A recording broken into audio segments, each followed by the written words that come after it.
O vídeo de hoje é a resenha do primeiro romance publicado pelo maior escritor brasileiro de todos os tempos. Estou falando de Machado de Assis e do seu romance Ressurreição. Não sai daí não, vem comigo!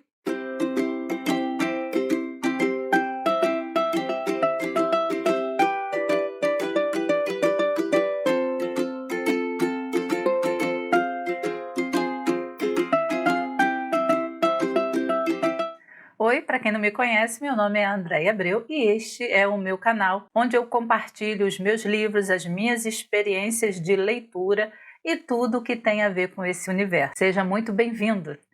Bem, a resenha de hoje é do primeiro romance publicado por Machado de Assis em 1872. Um ano antes foi promulgada a Lei do Ventre Livre. E a Lei do Ventre Livre previa que todas as crianças nascidas de mulheres escravas, a partir da promulgação dessa lei, seriam livres, já nasceriam livres. Esse romance do Machado ainda está na fase romântica, ou seja, é a primeira fase do autor. Aqui no romance Ressurreição você ainda tem um autor assim, que está amadurecendo ali nos seus primeiros anos. E é nesse momento que ele vai escrever Ressurreição. Depois, na fase madura, ele vai entrar na escola do realismo, ou seja, ele vai adotar o realismo e começa a escrever as suas grandes obras e as obras mais consagradas e conhecidas dele. Mas antes da gente entrar na resenha de hoje, eu queria conversar com vocês a respeito do que me levou a começar a ler nesse momento as obras de Machado de Assis. Eu tenho um ranço com Machado de Assis desde da fase de adolescente, porque me foi pedido na escola a leitura do Machado de Assis, só que eu não sei se a edição não foi boa, não era o momento certo para ler Machado de Assis, eu só sei que eu não gostei. Acho até, se não me falha a memória, que a obra escolhida foi da fase realista, essa fase bem descritiva, e bem prolixa do autor. Se na época tivesse me sugerido a leitura de Ressurreição, o resultado teria sido diferente. Com certeza não teria gerado em mim esse ranço, esse trauma que eu passei a ter com Machado de Assis. Eu passei a detestar Machado de Assis desde então. E aí, quando eu abri o Bookstagram, aproveitei a pandemia, essa história toda, como muita gente também aproveitou, e falei assim, não, agora eu vou começar a ler com disciplina. O meu objetivo sempre foi ler aquelas obras fundantes do pensamento ocidental, da literatura ocidental, aquilo que nos forma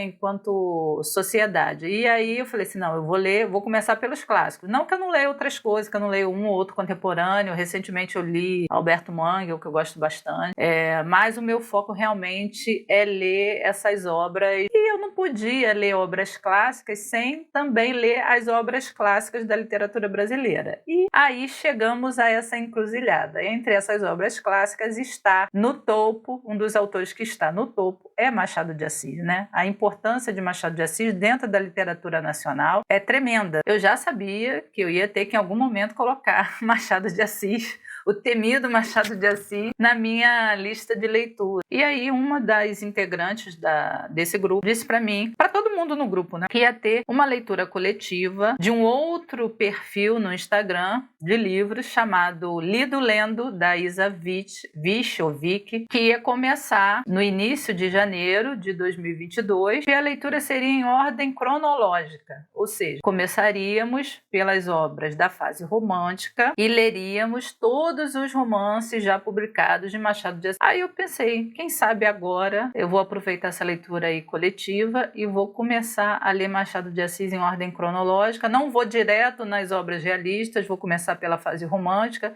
que é uma fase menos conhecida do Machado de Assis, a não ser por um ou outro livro, como Senhora, que é um livro bem conhecido dessa fase, mas não é o único. Nós temos outros como Ressurreição, que é muito menos conhecido. Eu mesmo nunca tinha ouvido falar de Ressurreição. Então eu pensei, vou começar nessa leitura coletiva para ver o que vai dar. E o primeiro livro é esse da resenha de hoje. Bem, eu vou começar mostrando para vocês a edição que eu estou usando, tá? Eu estou lendo no e-book, eu comprei esse e-book aqui da Nova Fronteira na Amazon, que na verdade eu queria comprar era o físico, gente? Mas o físico eu estou com ele na minha lista até hoje, ainda não vi uma promoção que fosse bacana para poder adquirir essa obra. Mas enfim, enquanto não vem o livro físico, estamos aqui com a versão digital dele, que que é esse e-book da Nova Fronteira, todos os romances e contos consagrados de Machado de Assis. Outra coisa importante que nós temos em Ressurreição, aquele famoso narrador machadiano, narrador em terceira pessoa, que faz o perfil psicológico dos personagens. Embora seja um livro do período romântico, ele já tem aí umas pitadas de realismo. Então vamos para a sinopse do livro, do que trata esse livro, esse romance Ressurreição. Esse romance, ele vai tratar da ressurreição do amor no coração de um solteirão convicto, inconstante e namorador. Esse solteirão se chama Dr. Félix e ele vai se apaixonar por Lívia, uma bela viúva. Contudo, como ele é inseguro e muito desconfiado, ele acaba colocando em risco essa relação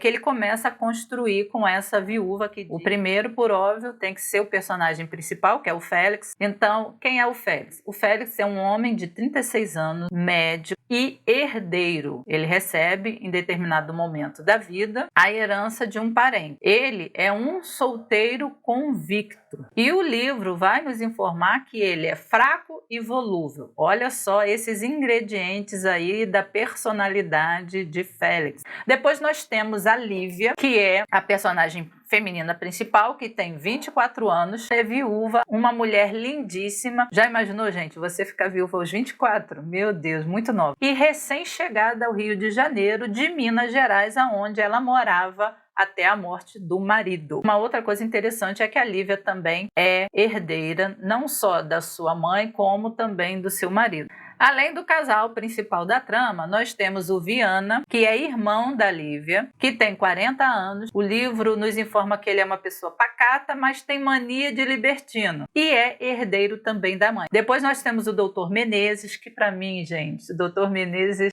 é o meu personagem masculino favorito dessa trama, que é um jovem advogado, um cara muito bom, generoso, e sabe aquele amigo de verdade de todas as horas? É o Dr. Menezes. E ele é amigo de quem? Do Dr. Félix. Então fiquem de olho nesse personagem. O outro personagem é a Raquel, que também, junto com o Dr. Menezes, é a minha personagem feminina favorita. E quem é a Raquel? A Raquel é uma jovem de 17 anos que é filha do Coronel Moraes, uma menina de excelente caráter, apesar de muito jovem, apenas com 17 anos. Ela também é muito bonita e ela é amiga da Lívia, a Raquel. Então, depois nós temos o Luiz Batista, que esse, gente, é um salafrário mau caráter. Ele é um homem casado com uma moça maravilhosa, uma moça assim que o livro nos informa um excelente caráter, uma excelente pessoa, além de muito bonita. Ele é casado com a Clara, só que ele é adúltero. Para apimentar a história, esse mau caráter, ele tem um desejo de fazer da Lívia sua amante. Depois nós temos o Moreirinha, que ele tem 30 anos, é bem apessoado, ele é galanteador. Então, esse é o Moreirinha, ele aparece lá na festa, tem uma festa, uns saraus, ele está sempre ali no meio. Depois nós temos o Coronel Moraes, um homem de meia idade, pai de Raquel, esposo de Dona Matilde e muito, mas muito festeiro. Adora dar um sarau. Agora, passando para a história, para o enredo, o que nós encontramos? A história começando no primeiro dia do ano novo. O Félix, nesse primeiro dia do ano novo, ele já começa o ano terminando um relacionamento.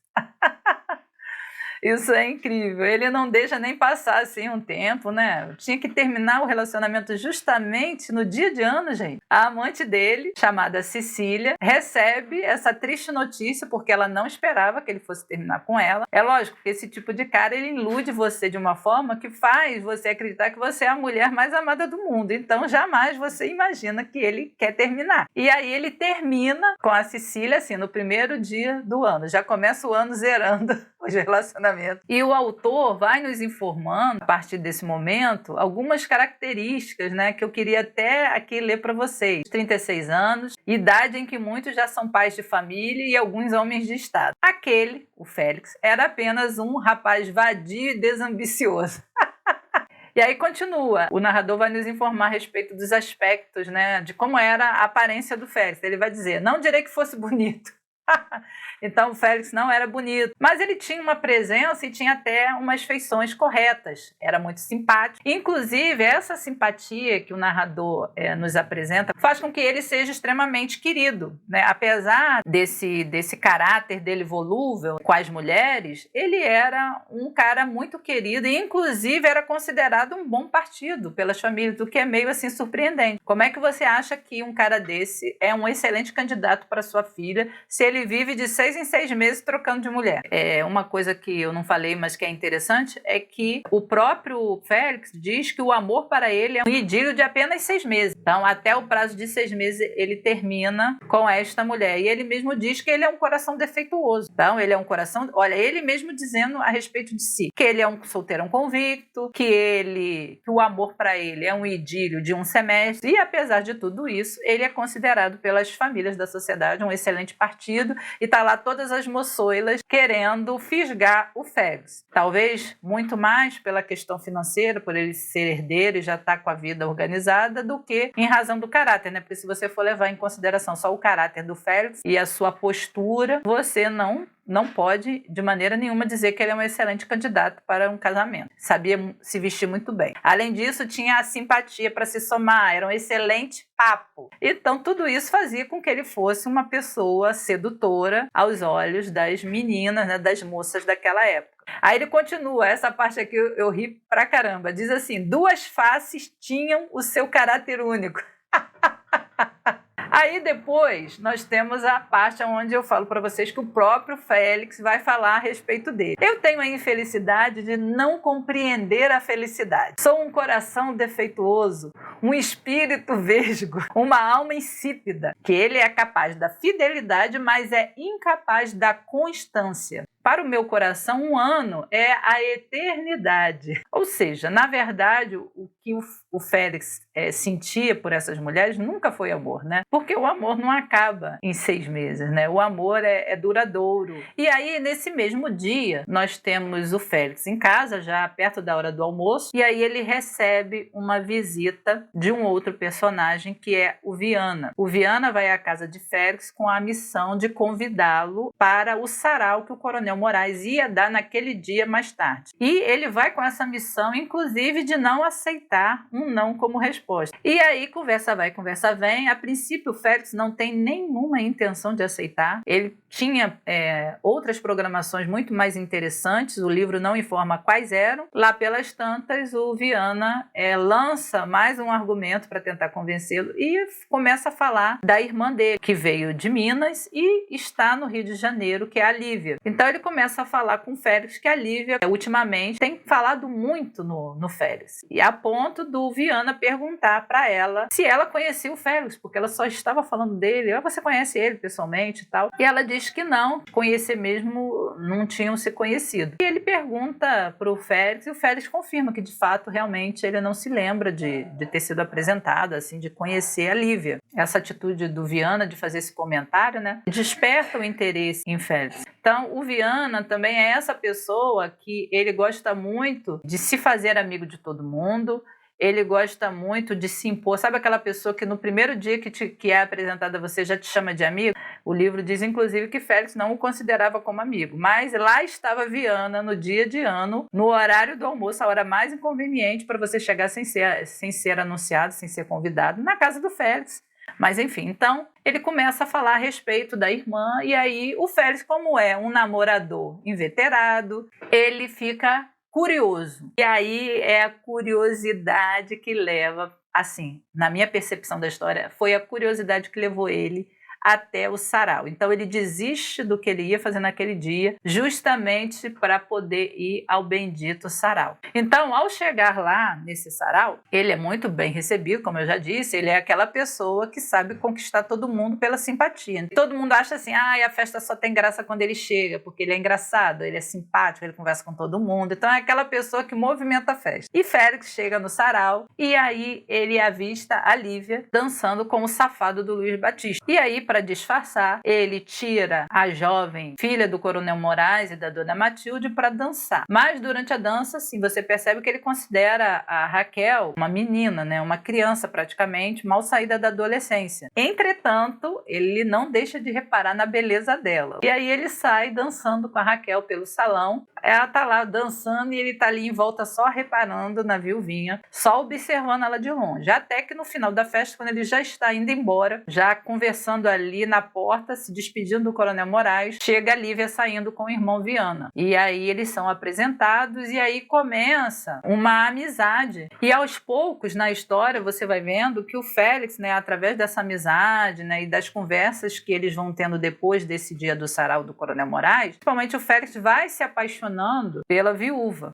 Você vê que é uma história também onde tem muitos problemas de comunicação. É a insegurança, é a desconfiança do Félix que causa a maioria dos problemas. Félix vai se apaixonando pela viúva até que finalmente ele se declara para ela. Mas a partir desse momento, os dois passam a viver um amor secreto. E esse amor secreto não agrada muito Lívia. No começo ela aceita, mas aí em determinado momento ela começa a cobrar dele por que eles não podem falar, né, para os outros. Eles vão vivendo esse amor de forma mais discreta. Félix, ele tá sempre, durante toda a história, você percebe que ele tá sempre desconfiado, ele tá sempre imaginando cenários. Ele me lembra muito, né, tem uma pequena semelhança com um outro personagem de um livro que eu tô lendo, que é Em Busca do Tempo Perdido, que é o Swan, o Charles Swan, né? Tem um livro que fala especificamente do ciúme masculino e a gente vê aqui em Félix que, assim, os homens, né, eles compartilham. Quando eles são ciumentos, são sempre parecidos. Então, é essa coisa da desconfiança, de ficar imaginando coisas. Então, o Félix, ele toma decisões baseadas em suspeitas, na imaginação. Mas aí o que acontece? Em certo momento, né, depois de muita desconfiança, parece que o relacionamento não vai para frente, que eles não vão conseguir superar essas dificuldades de comunicação, esse ciúme do Félix, essa suspeita constante do Félix, porque quanto mais ele se apaixona de verdade pela Lívia, mais inseguro ele fica. E isso não tinha acontecido antes com ele, né? Ele vinha de uma relação onde ele estava ali exercendo o controle absoluto sobre essa relação, que foi a que ele terminou lá no início. E de repente ele conhece a Lívia e ele vai sendo solapado por esses sentimentos que ele começa a desenvolver por ela de forma inesperada. E aí ele vai ficando mais inseguro, mais ciumento, as dificuldades na comunicação vão se agravando, até que quando você acha que realmente não vai ter jeito, que esse casal vai acabar terminando, os dois decidem ter finalmente uma conversa séria e aí eles confessam um para o outro, porque até a Lívia também, apesar de ser muito mais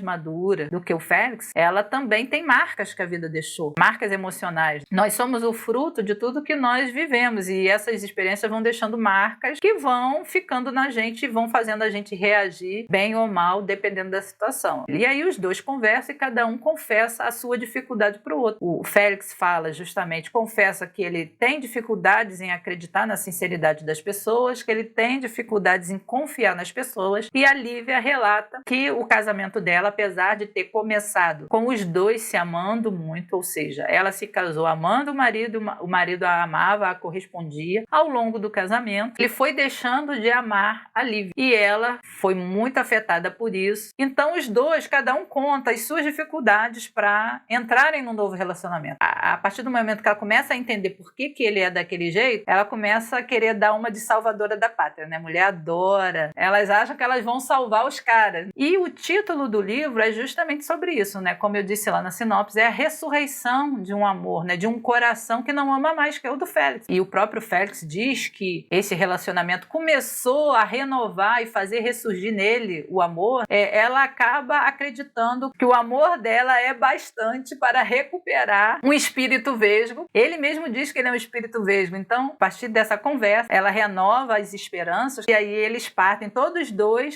mais confiantes nesse relacionamento que eles estão ali desenvolvendo. Só que todo romance, toda história romântica tem que ter um obstáculo. O primeiro obstáculo é a história de um triângulo amoroso e a história de uma carta anônima. A carta anônima vem sugerir que havia um triângulo amoroso. Então, é isso que nós temos. Se eu fosse a Lívia, eu não teria nem entrado nessa história. Mas, enfim, opinião. Leitura fluida, leitura leve, Leitura excelente, serviu para me destravar, para tirar esse ranço que eu tinha do Machado, e que o Machado era um autor chato, era um autor enfadonho, tirou tudo isso. Então você que está aí, de repente tem o mesmo ranço que eu tenho do Machado de Assis, começa a ler por ressurreição, começa lá na primeira fase do Machado, na fase romântica. Então vai por aí que você vai amar Machado de Assis, vai acabar com essa dificuldade.